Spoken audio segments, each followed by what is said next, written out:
गोपिका जीवनस्मरणं गोविन्द गोविन्द।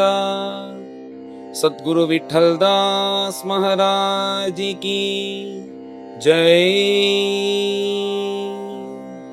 இந்த குருக்ஷேத்திர மகாக்ஷேத்திரத்துல வசுதேவர் யாகத்தை பூர்த்தி பண்ணி கொண்டு கிருஷ்ணாதிகளோட கிளம்பி துவாரகையில தங்கின்னு இருக்கும்போது அந்த வசுதேவர் மகான்கள் கிட்ட எந்த கர்மாவை பண்ணினா சர்வ கர்மங்களும் நீங்குமோ அந்த கர்மாவை நீங்க பண்ணி வைக்கணும்னு கேட்ட உடனே யாகம்னு சொல்லி யாகம் பண்ணி வைக்கும்போது அதுக்கு முன்னாடி நாரதர் என்ன சொல்ற, நாரதர் ஒரு விஷயத்த சொன்னாரே, ஆனால் அது உள்ளுக்குள்ள குடைய ஆரம்பிச்சிடும் எல்லாருக்கும், அவருடைய வாக்கு அந்த மாதிரி.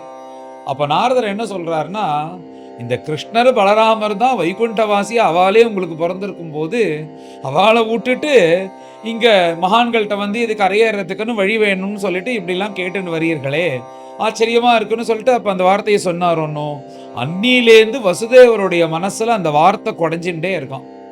இந்த துவாரகையில கொஞ்ச நாள் தங்கினதுக்கு அப்புறம் ஒரு நாளைக்கு பலராம சுவாமியும் கிருஷ்ணரையும் கூப்பிட்டு வந்த உடனே பலராம சுவாமியும் கிருஷ்ணரும் வசுதேவருக்கு நமஸ்காரம் பண்ணி கையை கூப்பிட்டு நிக்கிறார்களாம். அப்ப வசுதேவர் சொல்றார், நீங்க ரெண்டு பேரும் வைகுண்டவாசின்னு எனக்கும் தெரியும். ஏன்னா கிருஷ்ண பரமாத்மாவா இருக்கக்கூடிய நீங்க பிறக்கும் போது அந்த ஜெயிலையே சொன்னீர்கள், இந்த பூபார நிவர்த்திக்காக நான் அவதாரம் பண்ணியிருக்கேன்னு சதுர்புஜத்தோட தான் பிறந்து அப்புறம் அங்கேருந்து கிளம்பி அப்பேற்பட்ட நீர் கம்சனை சம்ஹாரம் பண்றது எம்மாத்திரம்னு எனக்கு தோணாதபடிக்கு உங்களை நான் கொண்டு போய் நந்தகோகுலத்துல விட்டேன். இதுலேருந்து என்ன தெரியறதுன்னா உங்க மாயையில நானும் அகப்பட்டுட்டேன்னு தெரியறது. இது பரியந்தம் உங்களை என்னுடைய புத்திரனாதான் பார்க்கணும்னு தோன்றது, உங்க மாயையில அகப்பட்டுட்டேன்.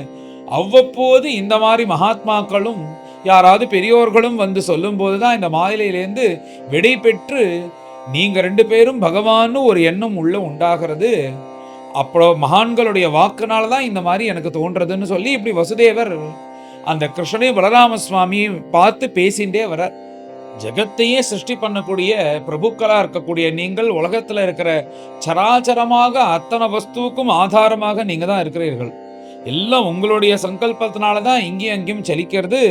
அது மாத்திரம் இல்லாதபடிக்கு இந்த உலகத்துல எத்தனை வஸ்துக்கள் இருக்கு, எத்தனையோ பெரிய பெரிய மரங்கள், பெரிய பெரிய சிகரங்கள், பெரிய பெரிய நதிகள், பெரிய பெரிய சமுத்திரங்கள், பெரிய பெரிய நட்சத்திரங்கள், சூரியன் போல உள்ளவைகள் எல்லாம், சூரியன்லேருந்து ஆரம்பிச்சு எத்தனை நட்சத்திரங்கள், எத்தனையோ பெரிய பெரிய விஷயங்கள்லாம் நம்மளுடைய இந்த அண்ட பேரண்டத்துல இருக்கணும், எல்லாமே உங்க சுரூபமா தான் இருக்கு. அப்படி யார் தெரிஞ்சுக்கிறார்களோ அவர் தான் ஞானியாக ஆகிறா. சத்தியமாவே நீங்க தான் அதுல இருக்கேன். நீங்க இருந்து கொண்டு இந்த உலகத்தையே சலிக்க வைக்கிறீர்கள். இந்த பிரபஞ்சத்துல இருக்கிற சராச்சரமா இருக்கக்கூடிய அத்தனை வஸ்துக்களுக்கும், அசையும் பொருள் அசா பொருளுக்கும் நீங்க தான் ஆதாரமா இருக்கேன்னு இப்படி தன்னுடைய புத்திரர்களை பார்த்து ஸ்தோத்திரம் பண்ணிட்டே வராராம் வசுதேவர். இந்த உலகத்துல எத்தனை திக்குகள் இருக்கு, திக்கே உங்க சொரூபமாக இருக்கு. அந்த திக்குகள் இருக்கக்கூடிய வஸ்துக்கள் எல்லாம் நீங்க சொரூபமா இருக்கிறீர்கள். இப்போ ஒரு ராஜா இருக்கான், அந்த ராஜா தங்கத்திலேயே கவச்சம் போட்டுக்கிறான், தங்கத்திலேயே கிரீடம் போட்டுக்கிறான், தங்கத்தையே குண்டலமாக போட்டுக்கிறான், தங்கத்திலேயே கங்கணம் போட்டுக்கிறான். இத்தனையும் போட்டு அந்த ராஜா சஞ்சாரம் பண்றான். அது வேண்டாம் போது உரிக்கணும் போது அது கிரீடம் கவச்சம் குண்டலம் கங்கணம்னு அது பேரோட வரதே தவிர ஆதாரமான பொருள் எப்படி தங்கமாக இருக்கோ அதே போல இந்த திக்குகள் இருக்கக்கூடிய அத்தனை வஸ்துக்களும் ஒவ்வொரு பெயர்களோட இருக்கே தவிர ஆதாரமான பொருள் நீங்க தான் அப்படின்னு எனக்கு தெரியறது. நீங்க தான் எல்லோருக்கும் ஆதாரணமாக இருக்கிறீர்கள். அதுவும் இல்லாம இந்த உலகத்தை திரிகுணாத்மிகையான பிரபஞ்சமாக சிருஷ்டி பண்ணி சத்வம் ரஜஸ்தமஸ் குணங்களாக உண்டாக்கி காலகர்ம ஸ்வபாவம்னு இந்த தத்துவங்களை வச்சு உலகத்தை உண்டாக்கி அதுக்கு மேல தன்னுடைய யோகமாய அப்படின்ற யோகமாய உண்டாக்கி அது மூலியமாக இந்த உலகத்தை இயக்கி கொண்டு இப்போ மனுஷனாக பிறந்து அந்த மாயைக்கு அதீனமாக இருக்கிறது போல இருந்து கொண்டு மாயாதீத்தனாக நீங்க வாழ்ந்துட்டு இருக்கிறீர்களே, உங்களை பார்க்கும்போது என் புத்திரர்கள் தோன்றது. ஆனா நீங்க வைகுண்டவாசின்னு நான் தெரிஞ்சுக்கிறேன். உங்களை பரிபூர்ணமா அனுபவிக்கிறதுக்கு நீங்க ரெண்டு பேரும் அனுகிரகம் பண்ணணும்னு இப்படி பலவிதமாக வசுதேவர் கிருஷ்ணன் பலராம சுவாமியும் பார்த்து ஸ்தோத்திரம் பண்ணிட்டே வர்றார். இந்த பிரபஞ்சத்துல உங்களுடைய சங்கல்பத்தினால மாறி மாறி மாறி மாறி நிறைய யோனிகளை பிறந்து கேனாப்பி புண்ணிய கர்ம விசேஷன்னு இந்த மனுஷ ஜென்மா கிடைக்கிறது. அந்த மனுஷ ஜென்மா கிடைச்ச போது கூட திரிகுணாத்மிகையான இந்த உலகத்துல சத்வகுணத்தை பிடிச்சிண்டு சத்வகுண பிரதானமா இருக்கக்கூடிய தெய்வங்கள் மகான்கள் இவாளுடைய சரணத்தை ஆசிரியிச்சு உன்னை வந்து சேர்ந்துடலான்னு தெரிஞ்சா கூட இந்த மனுஷனா பிறந்து கூட இந்த மாயைக்கு அதீனமாக எல்லோரும் வீணா போகிறார்களே. அப்பேற்பட்ட அவர்களுக்கு அகங்காரம் மமகாரம் அப்படின்ற ஒரு பாசத்தை கொடுத்து தன்னைத்தானே கட்டின்ட்டு இந்த மாயையில் அகப்பட்டு வீணா போறா. அதே அகங்காரம் அமகாரம் என்ற பாசத்தோட நான் கூட உங்களை புத்திரர்கள் நினைச்சுன்னு வீணா போயிடுவேனானு எனக்கு பயமா இருக்கு. அப்பேற்பட்ட வைகுண்டவாசியே இங்க உலகத்துல பிறந்து எங்களுக்கு அனுகிரகம் பிறந்திருக்கிற அப்பேற்பட்ட பிரபுவா இருக்கக்கூடிய உங்க 2 பேருக்கிட்டையும் என்னுடைய மனசு புத்திரன்னு பார்க்காதபடிக்கு பகவான் அப்படின்னு நினைத்து கொண்டு அனவரத்தமும் உங்களை பகவத் ரூபமாக நானா அனுசந்தானம் பண்ணி கொண்டு உங்களிடத்துல பக்தி பண்ணணும்னு தன் புத்திரர்களை பார்த்து வசுதேவர் இப்படி பிரார்த்திக்கிறார். பிரபோ, வைகுண்டவாசியா இருக்கக்கூடிய நீங்கள் அந்த சூதி கிரகத்துல அந்த ஜெயில பிறந்திருக்கும் போது நீங்க பிறந்த உடனே என்ன சொன்னேன், ஒவ்வொரு யுகத்துல ஒவ்வொரு மாதிரி அவதாரம் பண்ணி இதானியும் கிருஷ்ணதாங்கதகான்னு இப்ப கிருஷ்ணனாக பிறந்து பூபார நிவர்த்திக்காக வைகுண்டவாசியா இருக்கக்கூடிய நான் தான் வந்தேன்னு நீங்க அப்படி சொன்ன போது கூட நீங்க வைகுண்டவாசின்னு தெரிஞ்சு கூட உங்களை மாயையில் அகப்பட்டு உங்களை நான் அந்த கோபுலத்தில் அமைச்சு என்னுடைய புத்திரனாக பார்த்தேன். உங்களுடைய அப்பாவா இருக்கக்கூடிய அந்த உயர்ந்த ஸ்தானம்னு உலகத்துல எல்லோரும் நம்பிட்டு இருக்கா. அப்பேற்பட்ட ஸ்தானத்துல நான் இருந்தும் கூட உங்களுடைய மாயை மீள முடியல. அதான் ஆச்சரியம். நீங்களே சுயமாக நான் வைகுண்டவாசின்னு சொல்லு கூட உங்க திருவடியை பிடிச்சிக்காதபடிக்கு என் புத்திரன் மாதிரி தானே பார்க்கணும்னு தோணுது. ஆகையினால இந்த மாயைக்கு உட்பட்டு இருக்கக்கூடிய இந்த புத்திர பாசங்கள் இவைகள்லாம் நீக்கி உங்களுடைய திருவடியின் இடத்துல அப்படி ஒரு பக்தி வரணும். இது வந்து மாயையில மாட்டிக்கொண்டு புத்திரன் தான் பார்க்கணும்னு தோன்றது. அவ்வப்போது இந்த மாதிரி மகான்கள் வந்து அதை அப்படி சொல்லும் போது மனசுல போய் அடிச்சு ஏமாந்து போயிடக்கூடாதுன்னு உங்களை நான் வந்து ஸ்தோத்திரம் பண்ணி இப்ப பிரார்த்தனை பண்ணுவது போல இருக்கு. இந்த மாதிரி இல்லாதபடிக்கு உங்களுடைய திருவடியில எப்பொழுதும் நீங்க பகவான்னு நாங்க நினைக்கணும் அப்படின்றத ஒரு எண்ணத்தை நீங்க 2 பேரும் கொடுக்கணும்னு இப்படி பலராம சுவாமியும் கிருஷ்ணரையும் பார்த்து வசுதேவர் சொல்றார். மேலே இதை கேட்டு மந்தஹாச முகத்தோட கிருஷ்ணர் பிரசன்னமாகி தன் அப்பாவை பார்த்து கிருஷ்ண பரமாத்மா பேசுறார். அப்பா, நீங்க சொன்னதுதான் வாஸ்தவம். இந்த துவாரகா வாசிகள் இத்தனை பேர் இருக்கா, இந்த துவாரகையில எத்தனை சேனைகள் இருக்கு, எத்தனை யானைகள், எத்தனை குதிரைகள், எத்தனை சிகரங்கள், இவைகள் எல்லாம் இருக்கே, அந்தந்த பவனங்கள் எல்லாம் என்னுடைய ஸ்வரூபந்தான். அப்படிதான் நம்ம பார்க்கணும். அப்படி பார்க்க ஆரம்பிச்சிட்டோம்னா தான் இந்த உலகத்திலேருந்து நம்மளால வெளில வர முடியும். இதுதான் என்னுடைய மதம், இதுதான் சாஸ்வதமானது. இப்படி பார்க்கலன்னா அந்த சுகதுக்கங்கள் சம்சார வாழ்க்கையில மாட்டிண்டு புனர்ப்பி ஜனனம் புனர்ப்பி மரணம்னு இதில் அகப்பட்டு கஷ்டப்பட வேண்டியதுதான். அதனால நீங்க இப்ப இந்த மகான்கள் உபதேசம் பண்ணார்கள்னு நீங்க சொல்றீர்களே, மகான்கள் மூலியமா தான் இந்த மனசானது தெளிவடையும். அது என்னால கூட கொடுக்க முடியாது. அப்பேற்பட்ட மகான்களுடைய வாக்க கட்டிமா பிடிச்சிண்டு இப்ப நீங்க அனுசந்தானம் பண்ணிட்டு வரீர்களே, அதுதான் சரி அப்படின்றது போல வசுதேவர்கிட்ட பகவான் சொல்றார். இந்த உலகத்துல எத்தனை விஷயங்கள் இருக்கு, நீங்க சொன்னது போலதான் எத்தனை பொருட்கள், எத்தனை ஜந்துக்கள், எத்தனை மரங்கள், எத்தனை மலைகள், எத்தனை நதிகள், இவைகள்லாம் எதுவுமே சாஸ்வதம் கிடையாது. எல்லாம் பரிணாமத்தை ஏற்படுத்தின அவைகள் வருமே தவிர எதுவுமே பார்த்தா இன்னைக்கு சாஸ்வதமாக எதுவுமே இருக்காது. இன்னைக்கு ஜலமா இருக்கக்கூடியது அது வேற ரூபத்தை எடுத்துட்டு வரும், அதுவும் திரும்பி ஜலமாக வரும், திருப்பி மலையானது வேற ரூபத்துக்கு போகுமே தவிர இந்த மாதிரி ஒவ்வொன்றும் பரிணாமம் எடுத்துக்கொண்டு அதது மாறிண்டே இருக்கும். இதுதான் இந்த உலகம், எதுவும் சாஸ்வதமே கிடையாது. சாஸ்வதமானது எதுன்னா அந்த பரபிரம்மம் தான். அந்த பரபிரம்ம ஸ்வரூபமாக இந்த உலகத்தை பார்த்தோமே ஆனால் இந்த உலகத்திலேருந்து வெளியில வந்துடலாம் அப்படின்னு அப்பாவுக்கு சொல்லிட்டு, அப்படி நான் உங்களுக்கு அனுகிரகம் பண்ணலாம் சொல்லலையாம் கிருஷ்ணர். என்ன சொல்றாருன்னா, இப்படி மகான்கள் சொல்லி கொடுத்தாலோனோ அந்த பாவத்திலே நீங்க அனுசந்தானம் பண்ணிட்டு வாங்கோ, உங்க பாவம் எப்படியோ அப்படி பலனானது கிடைக்கும்னு இப்படி அப்பாவுக்கு ஆசீர்வாதம் பண்ணக்கூடாதுன்னு அற்புதமாக கிருஷ்ணர் வசுதேவர்கிட்ட சொன்ன உடனே வசுதேவரும் கிருஷ்ணர் வாக்குனால நமக்கு இது சித்தியாகும்னு நினைத்து கொண்டு பரம சந்தோஷப்பட்டு மேலே எதுவுமே பேசலையா அவர் அப்படியே பார்த்து கொண்டு பரமானந்தத்தை அனுபவிச்சிருந்தார் வசுதேவர். அந்த சமயத்துல தேவகி அங்கேருந்து வந்து கிருஷ்ணர்கிட்ட பேசணும்னு ஆசைப்பட்டு கிருஷ்ணனுடைய சமீபத்துக்கு வராள். கிருஷ்ணரை பார்த்து தேவகி அம்மா சொல்றா, நீங்க வைகுண்டவாசின்னு என்கிட்ட சொல்லித்தானே பிறந்தேன், நீங்க வைகுண்டவாசின்னு எனக்கு கண்டிப்பாக தெரியும் அப்படின்னு சொல்லிட்டு அந்த கிருஷ்ணரை பார்த்து, இப்ப நான் உன் அம்மாவாக சொல்லல, நான் ஒரு ஜீவனாக உங்ககிட்ட பேசுறேன் அப்படின்னு சொல்லிட்டு தேவகி மேல கிருஷ்ணரை பார்த்து ஒரு பிரார்த்தனையை வைக்கிறாளாம். என்னன்னா, தேவகிக்கு என்னதான் இருந்தாலும் ஒரு தாயோனும் கிருஷ்ணரும் பலராம சுவாமியும் பிறக்கிறதுக்கு முன்னாடி 6 குழந்தைகளை பறி கொடுத்தாலோன்னோ, இப்ப அந்த கிருஷ்ணர்கிட்ட ஒரு விஷயத்த சொல்லி கேட்கிறா. நீங்க மதுரையிலேருந்து சாந்தீபினி குருகுலத்துக்கு போய் வித்யாபியாசம் பண்ணிட்டு முடிஞ்ச போது குரு தட்சிணையாக என்ன வேணும்னு கேட்டபோது அவர் சொன்னார், தன்னுடைய புத்திரனை மீட்டு கொடு அப்படின்னு.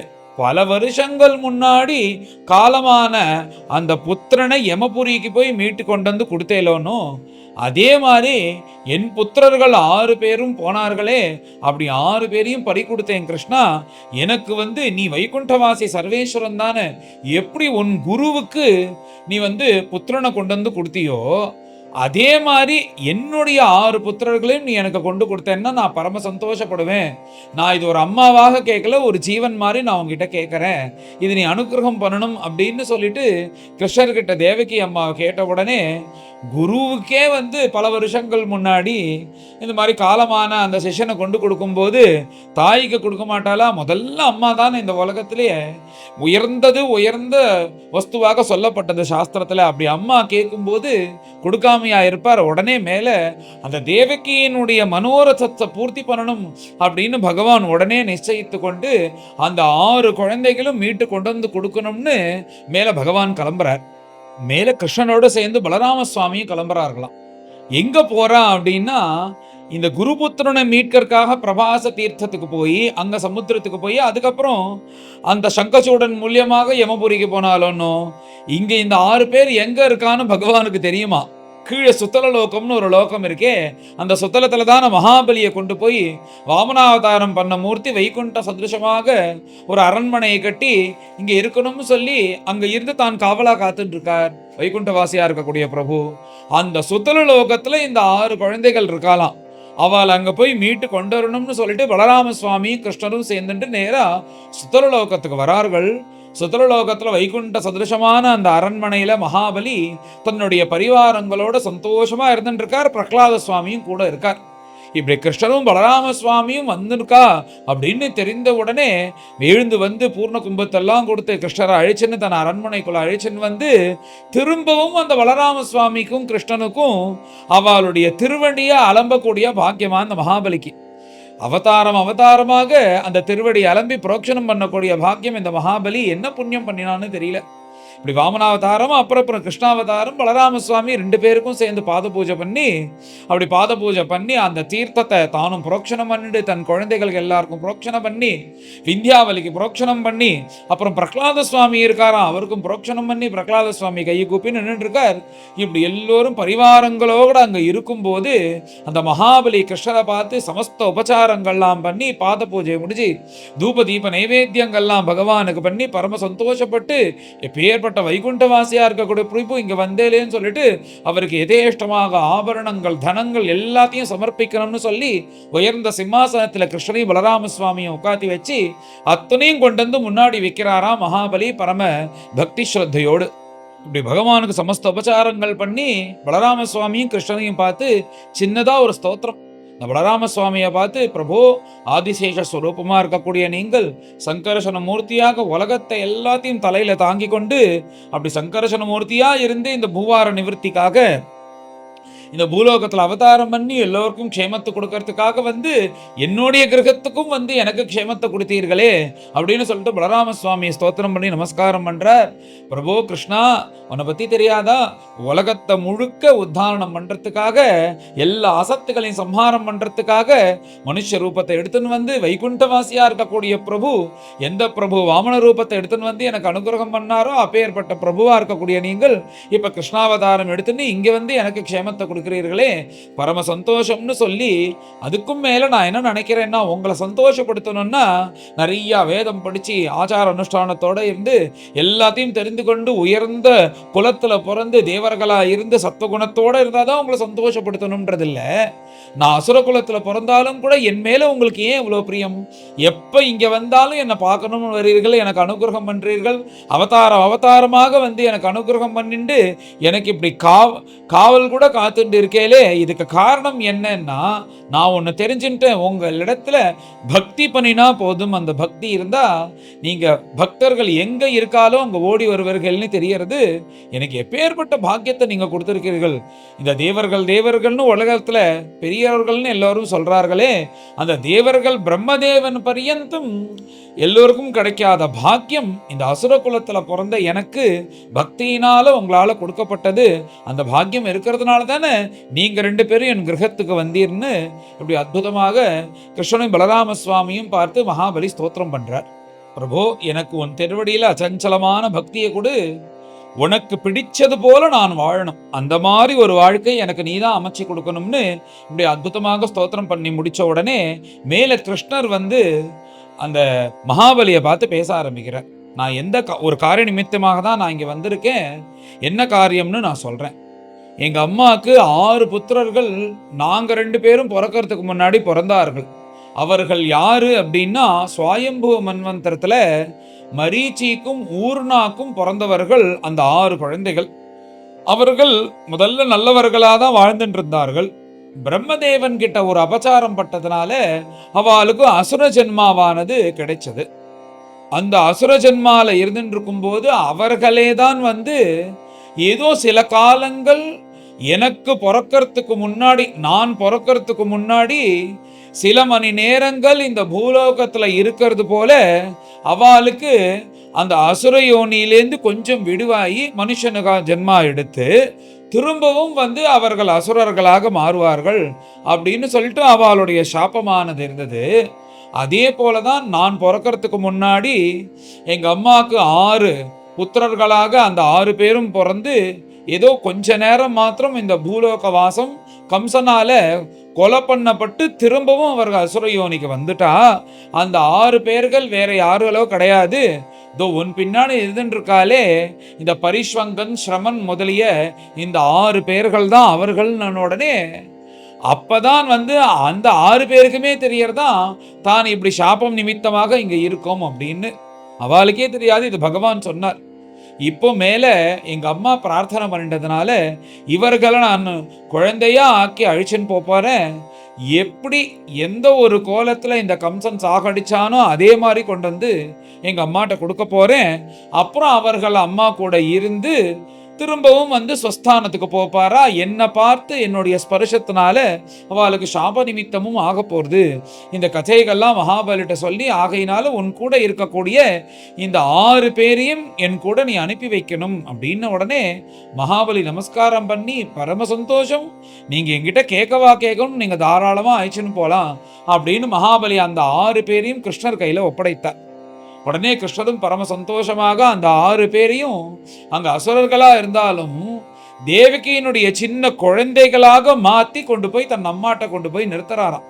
என்ன ஆச்சரியம்னா, குருவுக்காக ஒரு குழந்தை யமபுரிக்கு போய் மீட்டுன்னு வந்தார். அம்மா கேட்டா அப்படின்றதுக்காக யமபுரியெல்லாம் தாண்டி இந்த பூலோகத்துக்கு கீழே அதல வித்தல சுத்தலம்னு சொல்லக்கூடிய அந்த சுத்தலலோகத்துக்கே போய் அம்மாக்காக 6 குழந்தைகளும் மீட்டு கொண்டு வந்து, இப்படி அம்மா முன்னாடி எந்த குழந்தைய பறி கொடுத்தாலோ தேவகி, அதே ரூபத்துல கொண்டு வந்து அந்த 6 குழந்தைகளும் அம்மாட்ட சமர்ப்பிச்ச உடனே தேவகிக்கு பரம சந்தோஷமா அந்த குழந்தைகளை பார்த்த உடனே. இங்க வசுதேவர் என்ன பண்ணினார்னா, தனக்கு எல்லா இடத்துலயும் பகவான் தான் பார்க்கணும், உன்னை பகவத் ரூபமாக பார்க்கணும்னு பிரார்த்தனை பண்ணிட்டார். அதை வசுதேவருக்கு கொடுத்தார்.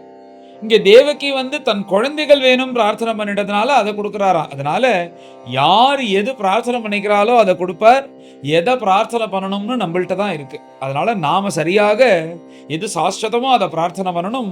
மாயில அகப்பட்டு கொண்டு தேவகி அம்மா தன்னுடைய போன குழந்தைகளை பற்றி பிரார்த்தனை பண்ணின உடனே அந்த குழந்தைகளை கொண்டு வந்து கொடுத்த உடனே தேவகிக்கு பரம சந்தோஷமா, எந்த ரூபத்துல எந்த வயசுல அந்த குழந்தைகளை பறி கொடுத்தாலோ அதே குழந்தைகளை 6 பேரை பார்த்தோன்னே அப்படி சந்தோஷப்பட்டு உச்சி முகிழ்ந்து பார்த்து அந்த குழந்தைகளை கொஞ்சிட்டு மேல இந்த குழந்தைகளை வளர்க்கலாம், எந்த குழந்தைய வளர்த்து அந்த சந்தோஷம்லாம் நமக்கு கிடைக்காம இருந்ததோ இந்த குழந்தைகளை வளர்த்து நாம் அதை ஆனந்தப்படலான்னு இப்படி நினைச்சுட்டே இருக்கும்போது பார்த்தா அந்த தேவகி அப்படி ஸ்பரிசம் பட்டு அந்த குழந்தைகள் எல்லாம் கொஞ்சிண்டே இருக்கும்போது எல்லாரையும் கீழே விட்ட உடனே பட்டுன்னு அத்தனை பேரும் முன்பு மரீச்சி புத்திரர்களா இருந்ததான அவ அசுரர்களா ஒரு அபச்சாரத்தினால மாறி யோகமாய மூலியமாக அவர் தேவகி புத்திரர்களாக 6 பேராக பிறந்து திரும்பவும் கம்சனால சம்ஹாரம் பண்ணப்பட்டு திரும்ப அசுரர்களாக மாறி சுத்தரலோகத்துல மகாபலி கூட இருக்கும்போது இப்ப கிருஷ்ணர் மீட்டு கொண்டு வந்தாரோன்னோ.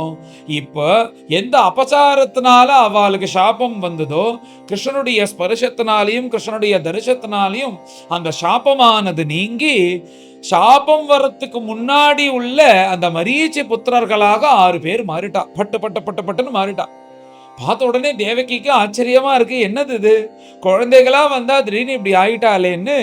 அப்புறம் அவளுடைய நிஜ கதைகள்லாம் தெரிஞ்சு கொண்டு அப்புறம் தேவகி அவளை ஆச்சரியமா பார்த்துட்டு இருக்கா. உடனே அந்த 6 பேரும் தேவகி அம்மாவுக்கு ஒரு நமஸ்காரம், அப்புறம் வசுதேவருக்கு ஒரு நமஸ்காரம், கிருஷ்ணன் பலராம சுவாமிக்கு சேர்ந்து நமஸ்காரம் பண்ணி, அம்மா யோகமாயினால உங்களுக்கு நாங்க பிறந்தோம், அது பகவத் சங்கல்பம், இப்ப சாப விமோச்சனமானது ஆயிடுத்து, மேல நாங்க எங்களுடைய ஸ்வஸ்தானத்துக்கு கிளம்புறோம் அப்படின்னு சொல்லிட்டு அவ கிளம்புறா.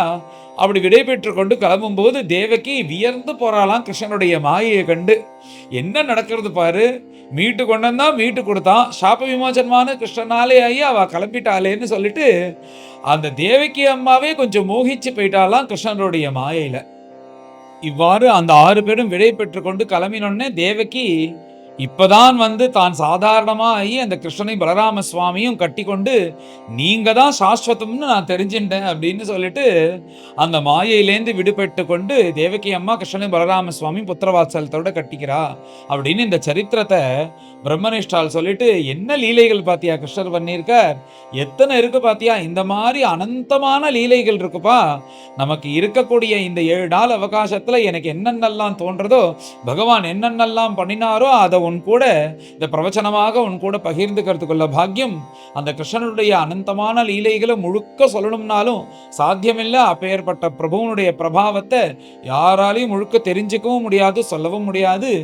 ஆனா அத சில விஷயங்கள் சில லீலைகளை ஸ்மரிக்கக்கூடிய பாக்கியம் நம்மளுக்கு பகவத் சங்கல்பத்தினால கிடைக்கிறது அப்படின்னு சொல்லிட்டு பகவானுடைய அனந்த லீலைகள்னு பிரம்மனிஷ்டால் இப்படி வர்ணிக்கிறார். இப்பேற்பட்ட இந்த சரித்திரத்தை சூத பௌராணிகர் தானே சொல்றார். சூத பௌராணிகர் அந்த நைமிஷாரண்யத்துல சௌனகாதி மகரிஷிகள்கிட்ட இந்த கதையை சொல்லிட்டு மேலே இதுக்கு ஒரு பலஸ்ருதி என்ன சொல்றாருன்னா, யார் இந்த தேவகி அம்மாக்கு புத்திரர்களை மீட்டு கொண்டு வந்து பகவான் கொடுத்த இந்த சரித்திரத்தை ஸ்ரத்தையா கேட்கிறார்களோ அவர்களுக்கு யமபயம் இல்லாதபடிக்கு வைகுண்ட லோகம் கிடைக்கும்னு இப்படி ஒரு பலஸ்ருதியை சொல்றார். ஆச்சரியமாக யமபயமே இருக்காதுன்னா உடனே அவ மிருத்தியே வராது, சாகவே மாட்டான்னு அர்த்தம் கிடையாது. யம பயம்தான் இருக்காது, மிருத்யு ஆனா வரும். அந்த மிருத்யு வந்தாலும் நிர்பயமாக வைகுண்டத்துக்கு போவா அப்படின்னு ஒரு அற்புதமான ஒரு பலஸ்ருதி சூத பௌராணிகர் சொல்றார். இந்த பகவான் தேவகி அம்மாவுக்கு குழந்தைகளை மீட்டு கொண்டு வந்து கொடுத்தாருன்னு தெரியும். ஆனா இவர்கள் மரீச்சி புத்திரர்கள் சுதலலோகத்துல மகாபலி கூட இருந்தார் அப்படின்ற விஷயங்கள்லாம் இன்னைக்குதான் நானே தெரிஞ்சுட்டேன். எப்படி தேவகி அம்மா அந்த கிருஷ்ணனுடைய அந்த மாயையில எப்படி வியர்ந்து போனாலும் அந்த மாதிரி இந்த பிரம்மனிஷ்டாலுடைய கதை சரித்திரங்கள்லாம் இப்படி விஸ்தாரமா பார்த்து பார்த்து நானும் வியர்ந்து போனேன். இந்த கதை உங்களை யாருக்காவது தெரியுமா அப்படின்னு சொல்லிட்டு நானும் உங்கள்கிட்ட கேட்குறேன். இதுக்கு முன்னாடி யாராவது கேட்டிருக்கீங்களா அப்படின்னு தெரிஞ்சவாலாம் எப்பயும் போல அந்த தெரியுமான இந்த கமெண்ட்ஸில் சொல்லுங்க. அப்படி அற்புதமான அத்தியாயமாக இருக்குது. நிறையா புது புது விஷயங்கள்லாம் நம்மளுக்கு பாகவதம் சொல்லி கொடுக்கறது இந்த நித்தியபடி ஒரு நாள் பிரவச்சனம் பண்ணுறதுனால. அப்படி அற்புதமான ஒரு அத்தியாயம். மேலே எல்லோரும் கலந்து இந்த அத்தியாயத்தை பாராயணம் பண்ணி பகவானை சந்தோஷப்படுத்தி இந்த சூத பௌராணிகர் சொன்னது போல அதனுடைய பலஸ்ருதியை எல்லோருக்கும் அது சஃலமானும்னு நானும் பிரார்த்தனை பண்ணிக்கிறேன். மேலும் எல்லோரும் கலந்து இந்த அத்தியாயத்தை பாராயணம் பண்ணுவோம். அத பஞ்சாशीतितमोऽध्यायः श्रीबादरायणिरुवाच अथैकदा आत्मजौ प्राप्तौ कृतपादाभिवन्दनौ वसुदेवः अभिनन्द्याह प्रीत्या सङ्कर्षणाच्युतौ मुनीनां सवचः श्रुत्वा पुत्रयोः धामसूचकं तद्वीर्यैः जातविश्रम्भः परिभाष्य अभ्यभाषता कृष्ण कृष्ण महायोगिन् संकर्षण सनातना जाने वामस्य यत्साक्षात् प्रधानपुरुषौ परौ यत्र येन यतो यस्य यस्मै यद्यद्यथा यदा स्यादिदं भगवान् साक्षात् प्रधानपुरुषेश्वरः एतन्नानाविधं विश्वम् आत्मसृष्टमधोक्षजा आत्मना अनुप्रविश्य आत्मन् प्राणो जीवो बिभर्ष्यजः प्राणादीनां विश्वसृजां शक्तयोः याः परस्यताः पारतन्त्र्याद्वै सादृश्यात् द्वयोश्चेष्टैव चेष्टताम् कान्तिस्तेजः प्रभासत्ता चन्द्राग्नि अर्कर्क्षविद्युतां यत्स्थैर्यं भूभृतां भूमेः वृत्तिर्गन्धः अर्थतो भवान् तर्पणं प्राणनमपां देवत्वं ताश्च तद्रसः ओजस्सहो बलं चेष्टा गतिर्वायोस्तवेश्वरा दिशां त्वम् अवकाशोऽसि दिशः खं स्फोट आश्रयः नादो वर्णस्त्वमोङ्कारः आकृतीनां पृथक्कृतिः इन्द्रियं त्विन्द्रियाणां त्वं देवाश्च तदनुग्रहः अवबोधः भवान् बुद्धेः जीवस्यानुस्मृतिः सती भूतानामसि भूतादिः इन्द्रियाणां च तैजसः वैकारिको विकल्पानां प्रधानमनुशायिनां नश्वरेष्विह भावेषु तदसि त्वमनश्वरं यथा द्रव्यविकारेषु द्रव्यमात्रं निरूपितं सत्त्वं रजस्तम इति गुणास्तद्वृत्तयश्च याः त्वय्यद्धा ब्रह्मणि परे कल्पिता योगमायया तस्मान्न सन्त्यमी भावाः यर्हि त्वयि विकल्पिताः त्वं चामीषु विकारेषु ह्यन्यदा व्यावहारिकः गुणप्रवाह एतस्मिन् अबुधास्तु अखिलात्मनः गतिं सूक्ष्माम् अबोधेन संसरन्तीह कर्मभिः यदृच्छया नृतां प्राप्य सुकल्पामिह दुर्लभां स्वार्थे प्रमत्तस्य वयः गतं त्वन्माययेश्वरा असावहं ममैवैते देहे चास्यान्वयादिषु स्नेहपाशैर्निबध्नाति भवान् सर्वमिदं जगत् युवां न सुतौ साक्षात् प्रधानपुरुषेश्वरौ भूभार क्षत्रक्षपण अवतीर्णौ ततात्थः तत्ते गतोऽस्मि अरणमद्यपदारविन्दम् आपन्नसंसृतिभयापहम् आर्तबन्धो एतावतालम् अलमिन्द्रियलालसेन मर्त्यात्मदृक् त्वयि परे यदपत्यबुद्धिः सूतिगृहेऽनुजगाद भवानजोनौ संजज्ञ इत्यनुयुगं निजधर्मगुप्त्यै नानातनूः गगणवत् विदधज्जहासि को वेदभूम्न उरुगाय विभूतिमायाम् श्रीशुक उवाच आकर्ण्येत्थं पितुर्वाक्यं भगवान् सात्वतर्षभः प्रत्याह प्रश्रयानम्रः प्रहसन् श्लक्ष्णया गिरा। श्रीभगवानुवाच वचो वः समवेतार्थं तातैतत् उपमन्महे यन्नः पुत्रान् समुद्दिश्य तत्त्वग्राम उदाहृतः।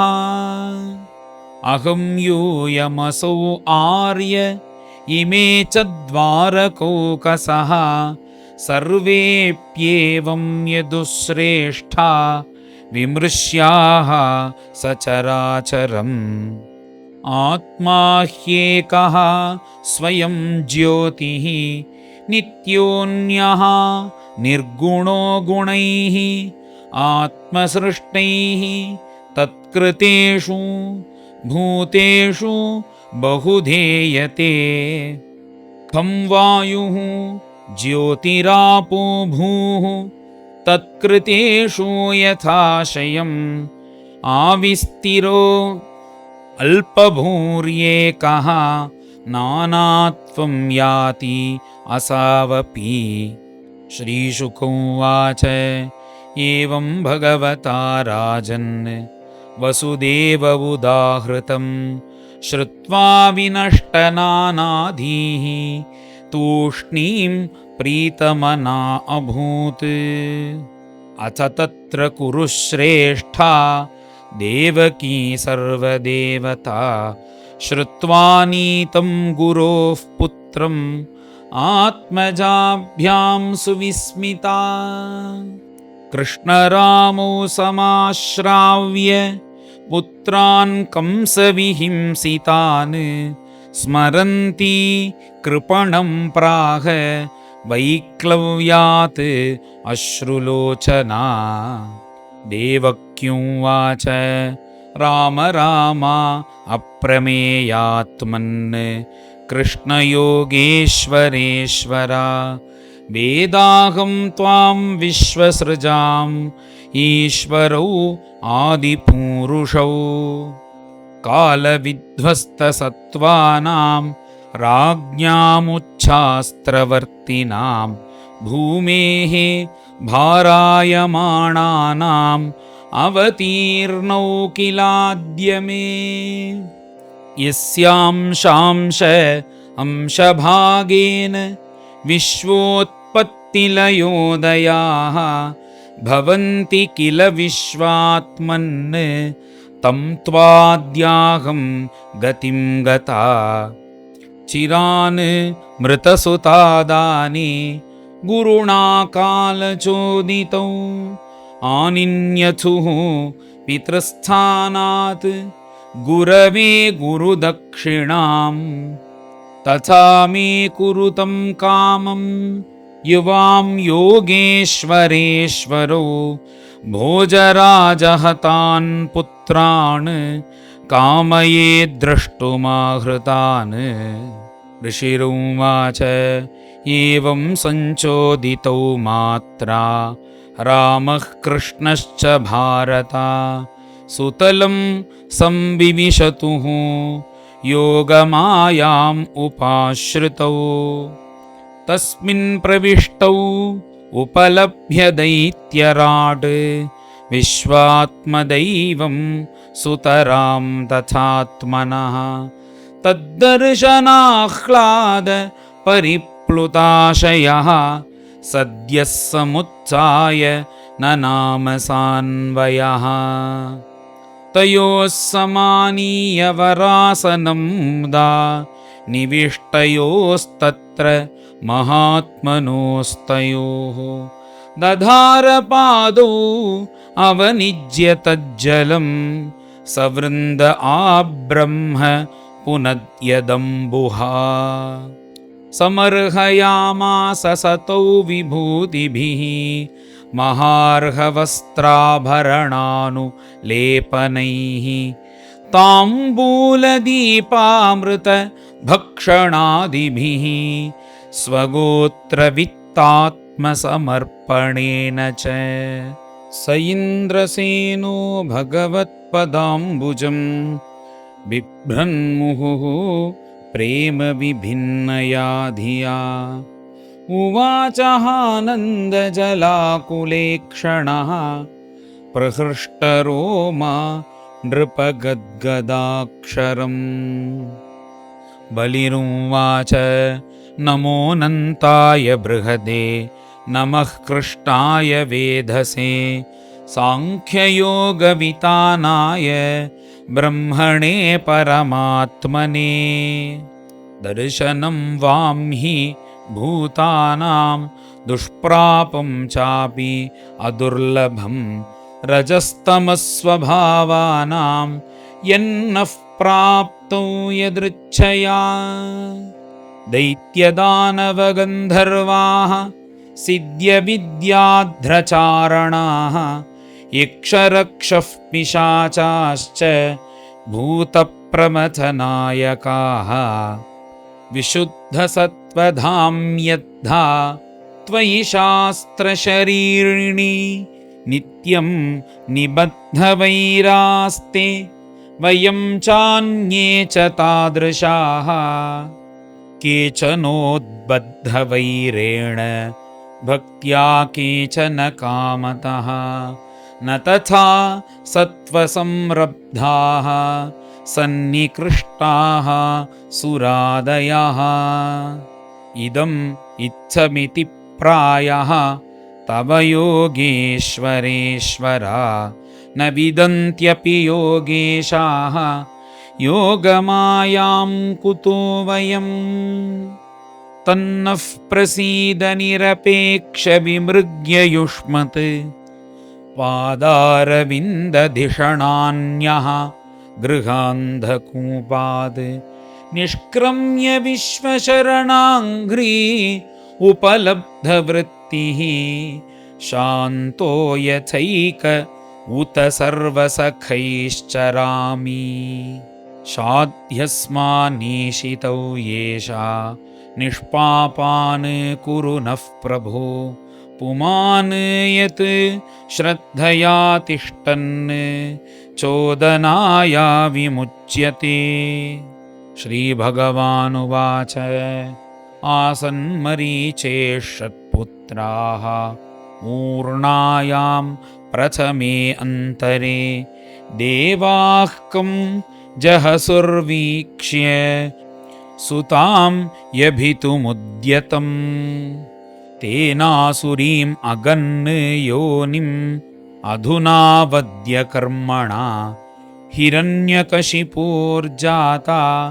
नीतास्ते योगमायया देवक्या उदरे जाताः राजन् कंसविहिंसिताः सातान् शोचति आत्मजान् स्वान् तयि मे अध्यासते अन्तिके इतयेतान् प्रणेष्यामो मातृशोकापनुत्तये